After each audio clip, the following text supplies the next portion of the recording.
Sunil sir, कल से आज तक का जो घटनाक्रम है वो 8 केवल बहुत छोटे लोगों के खिलाफ एफआईआर, मैंने अभी यही पूछा था डॉक्टर उत्कर्ष सिन्हा साहब से, और उसके बाद अलग-अलग कुछ वही कि सोर्सेस से खबरें निकलना कि हो गया इस्तीफा, फिर आता नहीं हुआ इस्तीफा, दे दिया इस्तीफा। फिर इसके अलावा हम और भी चीजें देख रहे हैं कि आ रहा है कि साहब दान का तो पूरा हिसाब है। एसआईटी की जो रिपोर्ट है जिसको पहले छुपा रहे थे उसमें कहीं के अंश जो जो कह रहे थे भी उत्कर्ष सर की कुछ कुछ चीजें फीड दिया जा रहा है, तो फीड वो अलग अलग की, जैसा जो सूट की 200 किलो चांदी की ईंटें गला दी गई थी, बैंक में रख दिया गया था, तमाम जो जिस तरह का एक है बड़ा अजीब सा है। और कहीं कोई क्लियरिटी, तो और क्लियरिटी होगी भी नहीं, मुझे लगता कभी नहीं होगी। एक इस बीच में बयान है, केजरीवाल पहुंचे हुए थे, सुनिएगा, मैं आपसे इसके बाद करता हूं। केजरीवाल कुछ कह रहे हैं। दिन हो गए ये 18 दिन हो गए ये जब चोरी सामने आई है। एफआईआर करने के अंदर जब मैं कल उतरा लखनऊ एयरपोर्ट अयोध्या की तरफ आ रहा था, एफआईआर उसके बाद हुई है। एफआईआर करने के लिए इतनी जद्दोजहद करनी पड़ी। और कल मैंने एक सुना मामला, जब मैं सोशल मीडिया पे पढ़ रहा था, आप मीडिया वालों ने चलाया, प्रधानमंत्री कार्यालय ने चंपत राय से उनके रिकॉर्ड मांगे, हिसाब किताब मांगा, चंपत राय ने मना कर दिया देने से। सोच सकते हैं, प्रधानमंत्री मोदी जी ने चंपत राय से रिकॉर्ड मांगे और चंपत राय ने मना कर दिया। इस देश में एक ऐसा व्यक्ति भी है जो मोदी जी को मना भी कर सकता है। वो मोदी जी ने मान लिया, रिमाइंडर भी नहीं भेजा, मान भी लिया। इसका मतलब आप सोच सकते हैं कि तार कहां तक है। तो सवाल वही है सुनील सर, ये इसमें जो है, ये तार कहां तक है? तार तो है, बड़े गहरे तार हैं, और इसीलिए शायद बचाया जा रहा है। और इतनी ये जो आप राष्ट्रीय स्वयंसेवक संघ है, कहीं चूक कर गए आप? पहले आपने उसमें एफआईआर में जिस तरीके से हो जानी चाहिए थी, ट्रस्ट पहले ही करा देता, जितना इतने दिन लगाए, क्योंकि आपको शायद रफा दफा करना था मामला, पीछे मंतव्य था। तो ये जो है, अब जितना ये कह लीजिए कि मच गया है मामला, तो अब क्या ये समेट पाएंगे ये लोग? हो पाएगा इस तरीके से जो करना चाह रहे हैं? अब तो पूरा जितना आप उसमें कहते हैं ना कि दलदल की स्थिति, आप जितना निकलने की कोशिश धसते जा रहे हैं, आप ऐसे हालात बन गए आप।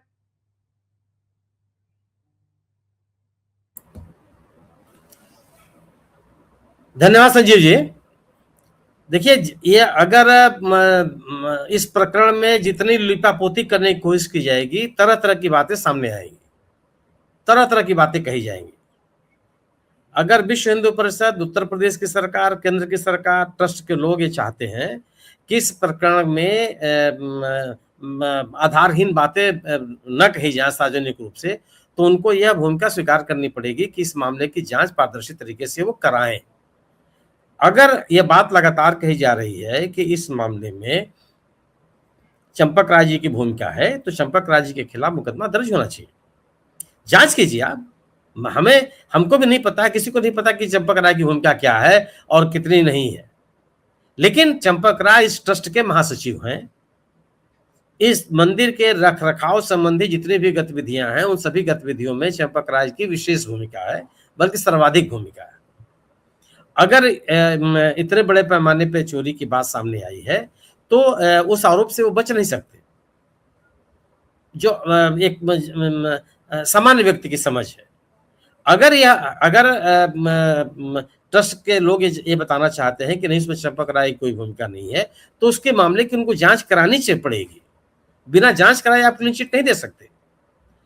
अगर क्या इतने बड़े घपले की जानकारी, इतनी बड़ी चोरी की जानकारी जब सार्वजनिक रूप से हो गई, तो क्या ट्रस्ट के लोगों ने इसके पहले इस आरोप पवन पांडे की इस आरोप के लगाने के पहले कभी कभी उन्होंने कहा कि कहीं भी कोई ऐसा लूप होल है जिससे जो चढ़ावा आ रहा है उसमें गड़बड़ी हो सकती है?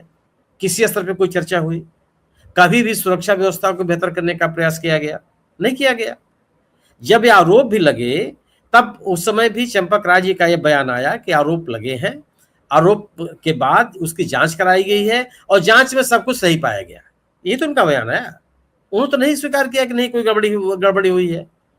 फिर ट्रस्ट के लोगों का ये कहना था कि उन्होंने राज्य सरकार के लोगों का कहना था कि ट्रस्ट के लोगों ने इस मामले में जांच के लिए पत्र लिखा है राज्य सरकार को।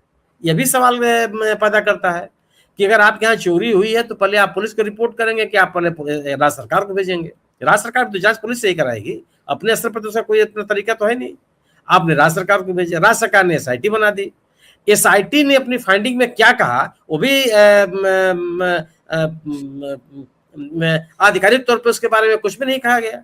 न तो एसआईटी के चेयरमैन ने कोई बात कही, न राज्य सरकार की तरफ से कोई बात कही गई कि उस एसआईटी के रिपोर्ट में है क्या। सब बातें सूत्रों के हवाले से कही जा रही हैं, ये है, वैसा हो गया, वैसा हो गया, एक वजह से गड़बड़ी, जितनी बातें हैं सब सूत्रों के हवाले से कही जा रही है। नहीं सुनील सर मैं बीच में माफी चाहूंगा। देखिए उनका एक कुछ निकल रहा है, खबरें आ रही है कि वो 42 दिनों में 70 बार सीसीटीवी चोरी ने फुटेजेस जो उसमें है चोरी पकड़ी उसने, फिर 7-7.5 करोड़ भर की चोरी, इस तरह का जो रिपोर्ट में ये कहा गया है। तो ये चीजें फिर जो निकल रही है, क्यों नहीं सरकार सामने आना चाहती? यही कि आपको नहीं कुछ सच बताना ही, देश के सामने जाने नहीं देना आपको। तो बात यही हुई ना, बात तो संजीव यही हुई कि अगर आप अगर ट्रस्ट के लोगों ने इस पूरे प्रकरण की पारदर्शी तरीके से जांच कराई होती तो ये बातें थोड़ी कही जाती।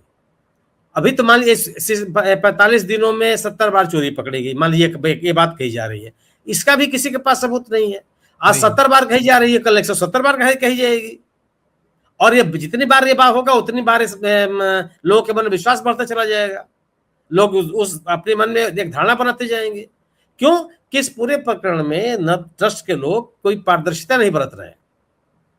एसआईटी की जांच के बारे में भी कोई अधिकृत बात नहीं कही जा रही है, ट्रस्ट के कामकाज को लेकर के भी कोई बात अधिकृत तौर पर नहीं कही जा रही है।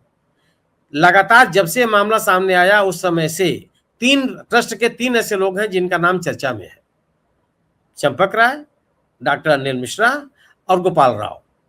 एफआईआर जब दर्ज हुई तो इनमें तीनों का नाम नहीं है, और जो एफआईआर में दर्ज हुई वह ट्रस्ट के ही कृष्ण गोपाल जी ने कराया है, कृष्ण मोहन जी ने कराया है, उनको एफआईआर करानी पड़ी। तो फिर एसआईटी की भूमिका क्या थी?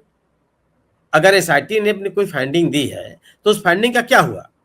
या एसआईटी ने सबको बरी कर दिया कि जो नाम लिए जा रहे हैं उनका कोई मतलब नहीं है इससे? जिन 8 लोगों के नाम नामजद एफआईआर कराई गई है वही प्रमुख लोग हैं। तो अगर सरकार चाहती है, अगर ट्रस्ट के लोग चाहते हैं कि इस मामले में किसी तरह की अफवाहें न फैलें और तरह तरह की बातें न हो, तो उनको पारदर्शी तरीके से जांच करानी पड़ेगी। अगर वो जांच के लिए नहीं तैयार होंगे, इस्तीफे वगैरह के माध्यम से लिपापोती का प्रयास करेंगे, तो उतनी ही घपले को लेकर के जनमानस प्रभावित होगा, और जो आरोप लग रहे हैं वो गंभीर होते चले जाएंगे। 8 लोग जिनका नाम एफआईआर में दर्ज किया गया है वही इतने बड़े घपले के आरोपी हैं, ये कोई स्वीकार नहीं करेगा। संभव नहीं है कि इतने बड़े धनराशि की चोरी हो जाए और ऐसी स्थान से चोरी हो जाए जो सर्वाधिक सुरक्षित इलाके में कहा जाता है। हजारों की संख्या में उत्तर प्रदेश सरकार की पुलिस और केंद्रीय सैनिक बल तैनात है, करोड़ों रुपए के खर्च पर वहां सीसीटीवी कैमरे लगे हुए हैं, ये लोग वहां चोरी कर लेंगे। और जो इसलिए भी इनकी भूमिका होगी कि जिन 8 लोगों के खिलाफ एफआईआर दर्ज कराया गया है उसमें से कई लोग ऐसे हैं जो इन ट्रस्टियों के निकट के लोग हैं या उनके रिश्तेदार हैं। तो कैसे लोग आ गए ये? अगर स्टेट बैंक को जिम्मेदारी दी गई थी कि चढ़ावे की धनराशि की गिनती करेगा, तो स्टेट बैंक के लोगों में ये लोग कहां से शामिल हो गए? इनको किसने शामिल करवाया?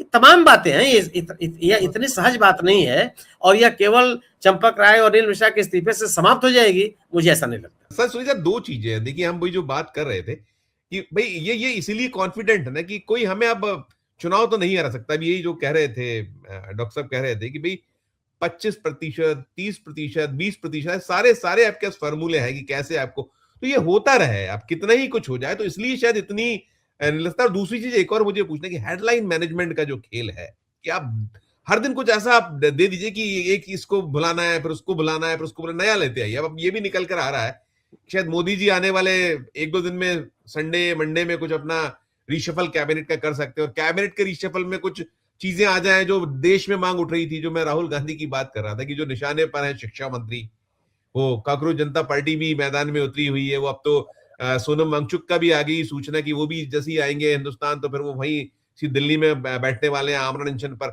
तो चेंज करते रहिए धीरे धीरे कि आप जब मांग उठे तब ना हो, धीरे से आप जब मौका मिले आप कर दीजिए, दोनों तीनों चीजें हो जाएंगी। तो ये सब चीजें जो हैं ये भी उनके हाथों में, मीडिया उनके हाथों में, तो आप किसी चीज की कोई चिंता नहीं, ये एक दृश्य बना हुआ।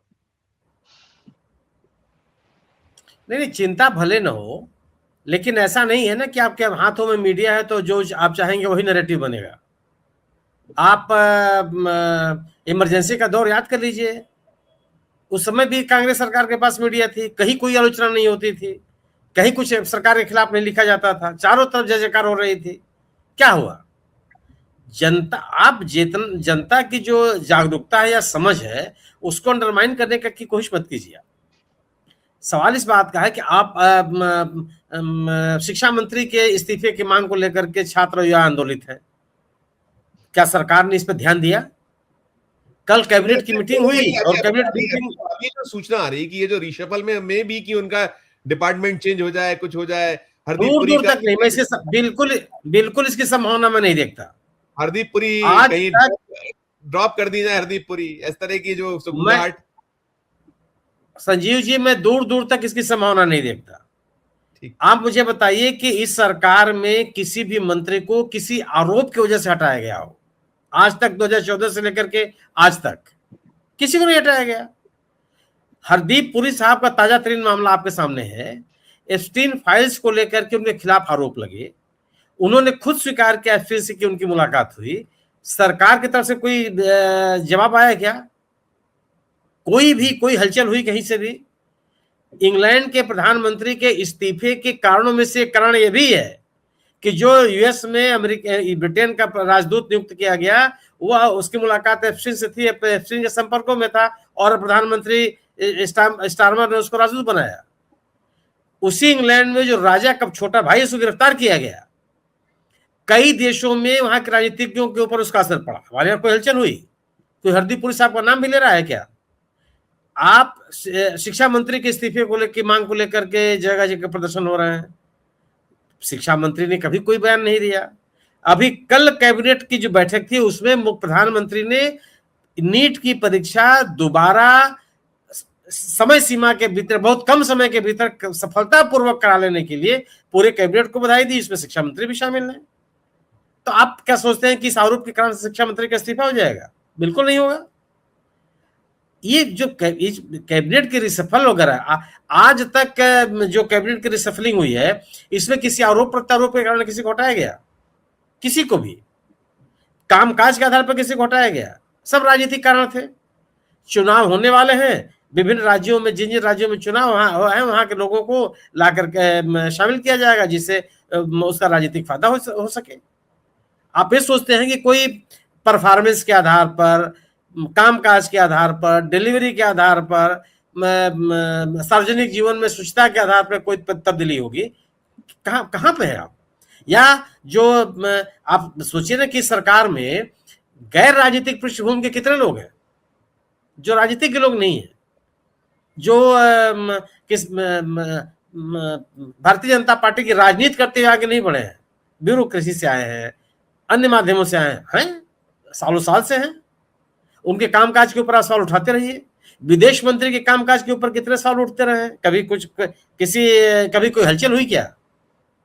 ये बात बेमानी है कि कोई आरोप के कारण कोई हटा दिया जाएगा। या राजनाथ सिंह जी की बात को हमेशा याद रखिए, आप अपने कमरे में बाकायदे बोर्ड लेटर्स में उसको चिपका के रखिए कि वो सरकार नहीं है जहां रोपो कार्ड से इस्तीफे होते हैं या इस्तीफे नहीं होते। तो वह एकदम एक कल भी सच्चाई थी और आज भी है सच्चाई है, ये जरूर। और दूसरी चीज, हेडलाइन मैनेजमेंट से आपको लगता है कि हमने सब कुछ व्यवस्थित कर ली, ऐसा होता नहीं है। ये अयोध्या में जो चढ़ावे में घपले का मसला है, क्या सोचते हैं कि आप इसका असर नहीं पड़ेगा? हो सकता है कि भारतीय जनता पार्टी का जो कोर वोटर है, जो एकदम समर्पित समर्थक है, उसके ऊपर असर न पड़ता हो, लेकिन ऐसे लोगों की संख्या बहुत बड़ी है जो इसके कोर वोटर नहीं है, वो फ्लोटिंग वोटर है।